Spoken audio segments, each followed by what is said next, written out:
اور اس وقت کو یاد کرو جب تمہارے پروردگار نے یہود کو آگاہ کر دیا تھا کہ وہ ان پر قیامت تک ایسے شخص کو مسلط رکھے گا جو ان کو بری بری تکلیفیں دیتا رہے۔ بے شک تمہارا پروردگار جلد عذاب کرنے والا ہے اور وہ بخشنے والا مہربان بھی ہے۔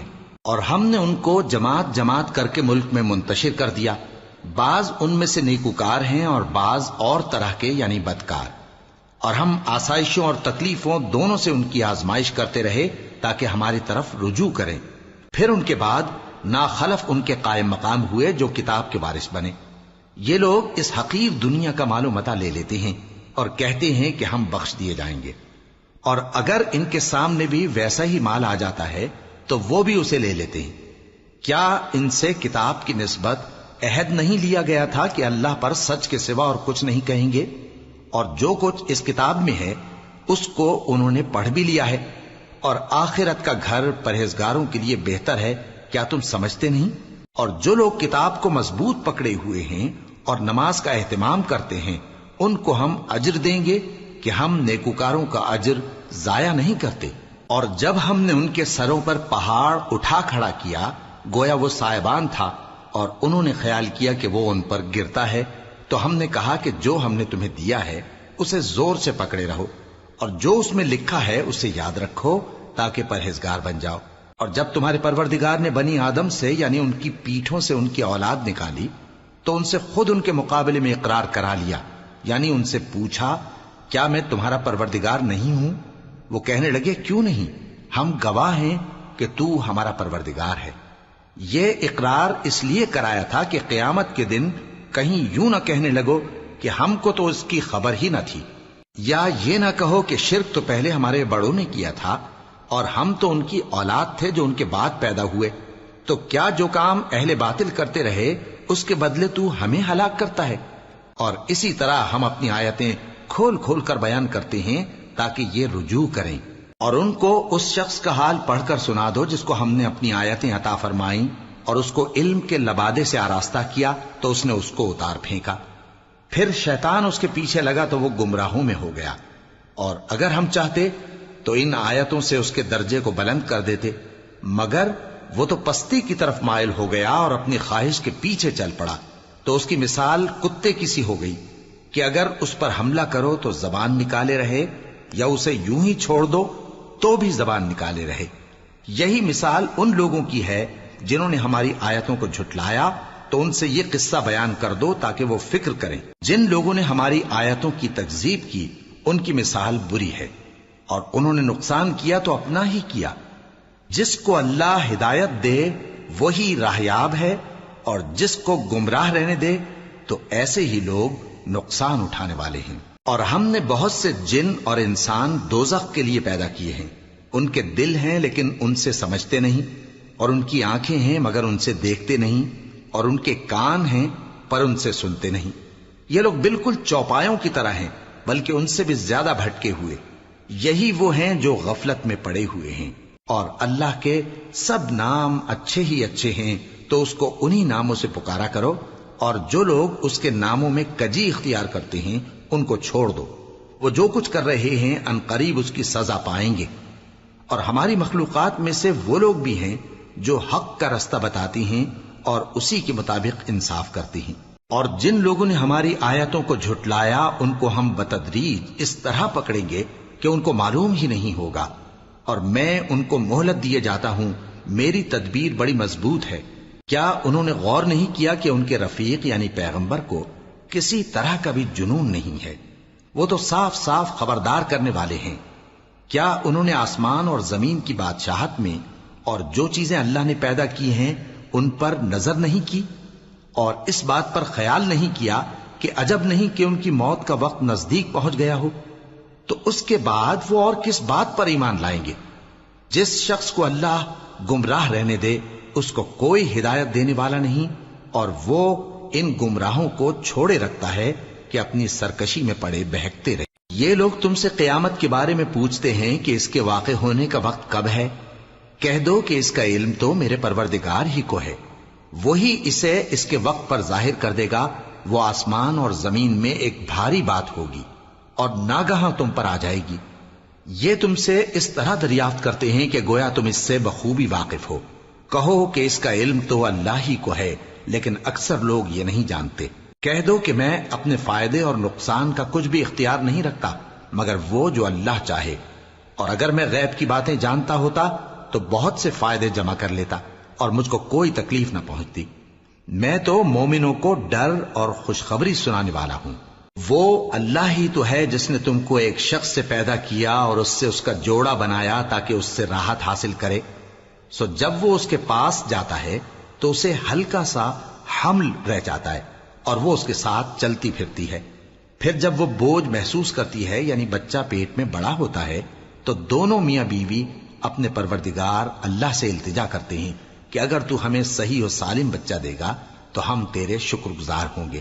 پھر جب وہ ان کو صحیح و سالم بچہ دیتا ہے تو اس بچے میں جو وہ ان کو دیتا ہے اس کا شریک مقرر کرتے ہیں.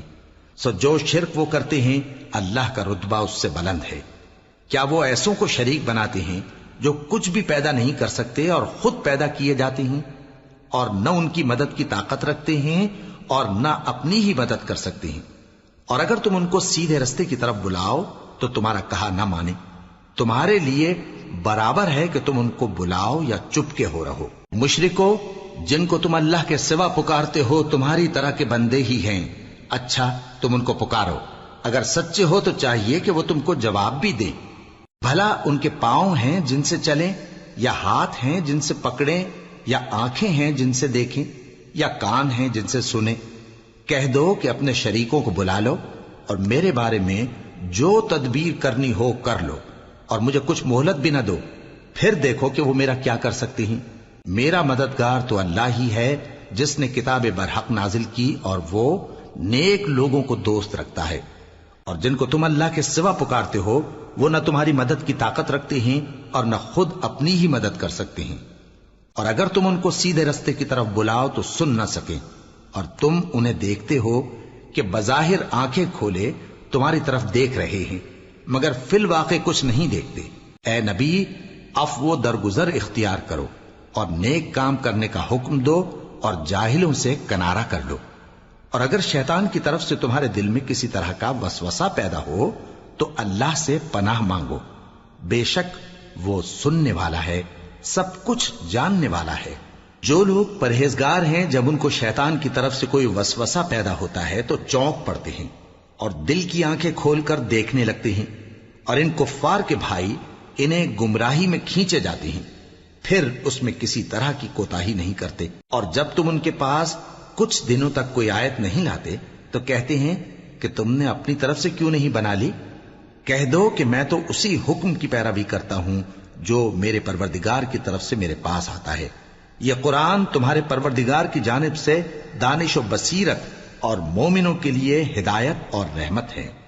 اور جب قرآن پڑھا جائے تو توجہ سے سنا کرو اور خاموش رہا کرو تاکہ تم پر رحم کیا جائے. اور اپنے پروردگار کو دل ہی دل میں عاجزی اور خوف سے اور پست آواز سے صبح و شام یاد کرتے رہو، اور دیکھنا غافل نہ ہونا.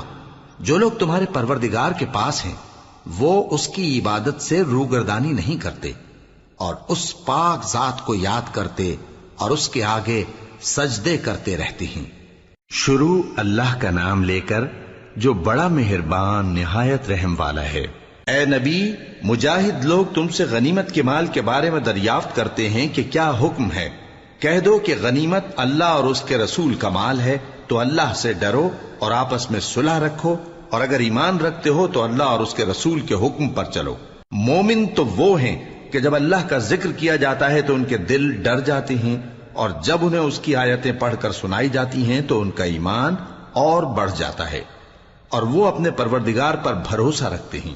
اور وہ جو نماز قائم کرتے ہیں اور جو مال ہم نے ان کو دیا ہے اس میں سے نیک کاموں میں خرچ کرتے ہیں، یہی سچے مومن ہیں، اور ان کے لیے ان کے پروردگار کے ہاں بڑے بڑے درجے ہیں اور بخشش اور عزت کی روزی ہے. ان لوگوں کو اپنے گھروں سے اسی طرح نکلنا چاہیے تھا جس طرح تمہارے پروردگار نے تم کو تدبیر کے ساتھ اپنے گھر سے نکالا.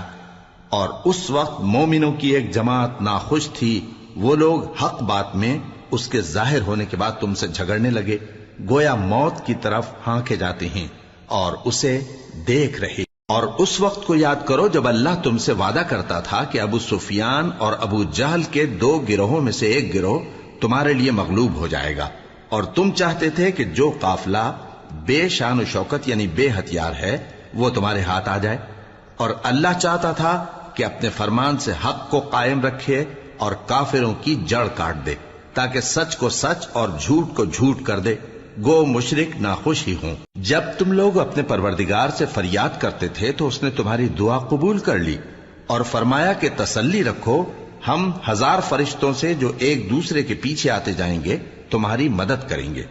اور اس مدد کو اللہ نے محض بشارت بنایا تھا کہ تمہارے دل اس سے اطمینان حاصل کریں، اور مدد تو اللہ ہی کی طرف سے ہے، بے شک اللہ غالب ہے، حکمت والا ہے۔ جب اس نے تمہاری تسکین کے لیے اپنی طرف سے تمہیں نیند کی چادر اڑا دی اور تم پر آسمان سے پانی برسا دیا تاکہ تم کو اس سے نہلا کر پاک کر دے اور شیطانی نجاست کو تم سے دور کر دے، اور اس لیے بھی کہ تمہارے دلوں کو مضبوط کر دے اور اس سے تمہارے پاؤں جمائے رکھے۔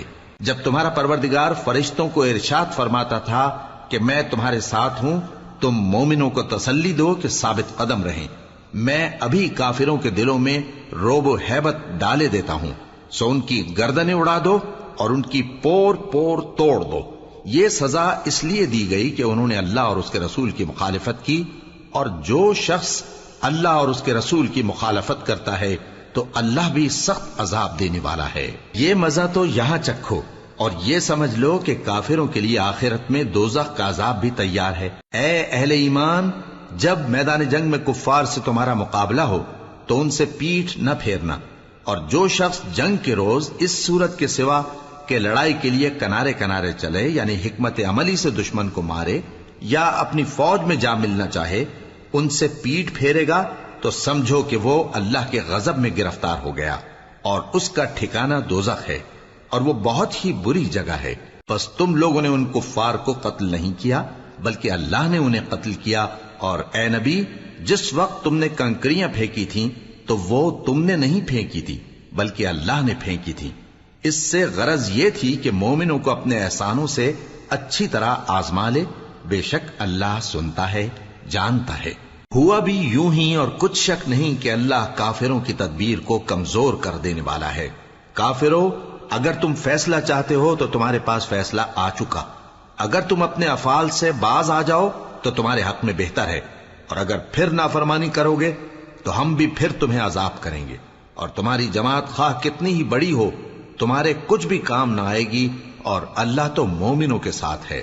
اے ایمان والو، اللہ اور اس کے رسول کے حکم پر چلو اور اس سے روگردانی نہ کرو جبکہ تم سنتے بھی ہو، اور ان لوگوں جیسے نہ ہونا جو کہتے ہیں کہ ہم نے سن لیا مگر حقیقت میں نہیں سنتے۔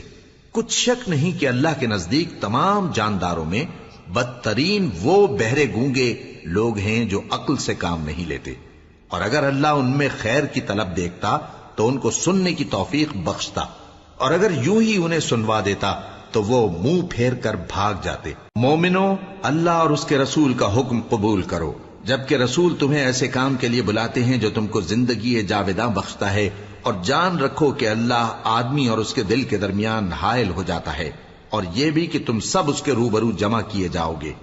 اور اس فتنے سے ڈرو جو خصوصیت کے ساتھ انہی لوگوں پر واقع نہ ہوگا جو تم میں گناہگار ہیں، اور جان رکھو کہ اللہ سخت عذاب دینے والا ہے۔ اور اس وقت کو یاد کرو جب تم زمین مکہ میں قلیل اور ضعیف سمجھے جاتے تھے اور ڈرتے رہتے تھے کہ لوگ تمہیں اڑا نہ لے جائیں یعنی ختم نہ کر دیں، تو اس نے تم کو جگہ دی اور اپنی مدد سے تم کو تقویت بخشی اور پاکیزہ چیزیں کھانے کو دیں تاکہ اس کا شکر کرو۔ اے ایمان والو، نہ تو اللہ اور رسول سے خیانت کرو اور نہ اپنی امانتوں میں خیانت کرو، اور تم ان باتوں کو جانتے ہو، اور جان رکھو کہ تمہارا مال اور اولاد بڑی آزمائش ہے، اور یہ کہ اللہ کے پاس نیکیوں کا بڑا ثواب ہے۔ مومنو، اگر تم اللہ سے ڈرو گے تو وہ تمہارے لیے حق و باطل کا فرق ظاہر کر دے گا اور تمہارے گناہ مٹا دے گا اور تمہیں بخش دے گا، اور اللہ بڑے فضل والا ہے۔ اور اس وقت کو یاد کرو جب کافر لوگ تمہارے بارے میں چال چل رہے تھے کہ تم کو قید کر دیں یا جان سے مار دیں یا وطن سے نکال دیں، تو ادھر تو وہ چال چل رہے تھے اور ادھر اللہ تدبیر کر رہا تھا۔ اور اللہ بہترین تدبیر کرنے والا ہے۔ اور جب ان کو ہماری آیتیں پڑھ کر سنائی جاتی ہیں تو کہتے ہیں یہ کلام ہم نے سن لیا ہے، اگر ہم چاہیں تو اسی طرح کا کلام ہم بھی کہہ دیں، اور یہ ہے ہی کیا، صرف اگلے لوگوں کی حکایتیں ہیں۔ اور جب انہوں نے کہا کہ اے اللہ، اگر یہ قرآن تیری طرف سے برحق ہے تو ہم پر آسمان سے پتھر برسا یا کوئی اور تکلیف دینے والا عذاب بھیج دے۔ اور اللہ ایسا نہ تھا کہ جب تک اے پیغمبر تم ان میں تھے انہیں عذاب دیتا، اور نہ ایسا ہے کہ وہ تو بخشش مانگیں اور اللہ انہیں عذاب دے۔ اور اب ان کے لیے کون سی وجہ ہے کہ وہ انہیں عذاب نہ دے، جبکہ وہ مسجد حرام میں نماز پڑھنے سے روکتے ہیں، جبکہ وہ اس مسجد کے متولی بھی نہیں ہیں۔ اس کے متولی تو صرف پرہیزگار ہیں، لیکن ان میں کے اکثر نہیں جانتے۔ اور ان لوگوں کی نماز خانہ کعبہ کے پاس سیٹیاں اور تالیاں بجانے کے سوا کچھ نہ تھی، تو تم جو کفر کرتے تھے اب اس کے بدلے عذاب کا مزہ چکھو۔ جو لوگ کافر ہیں اپنا مال خرچ کرتے ہیں کہ لوگوں کو اللہ کے رستے سے روکیں، سو ابھی اور خرچ کریں گے، مگر آخر وہ خرچ کرنا ان کے لیے موجب افسوس ہوگا، اور وہ مغلوب ہو جائیں گے، اور کافر لوگ دوزخ کی طرف ہانکے جائیں گے تاکہ اللہ پاک سے ناپاک کو الگ کر دے اور ناپاک کو ایک دوسرے پر رکھ کر ایک ڈھیر بنا دے، پھر اس کو دوزخ میں ڈال دے۔ یہی لوگ خسارہ پانے والے ہیں۔ اے پیغمبر، کفار سے کہہ دو کہ اگر وہ اپنے افعال سے باز آ جائیں تو جو ہو چکا وہ انہیں معاف کر دیا جائے گا، اور اگر پھر وہی حرکات کرنے لگیں گے تو اگلے لوگوں کا جو طریقہ جاری ہو چکا ہے وہی ان کے حق میں بھی برتا جائے گا۔ اور ان لوگوں سے لڑتے رہو یہاں تک کہ فتنہ یعنی کفر کا فساد باقی نہ رہے، اور دین سب اللہ ہی کا ہو جائے۔ اور اگر وہ باز آ جائیں تو اللہ ان کے کاموں کو دیکھ رہا ہے، اور اگر روگردانی کریں تو جان رکھو کہ اللہ تمہارا حمایتی ہے، اور وہ خوب حمایتی اور خوب مددگار ہے۔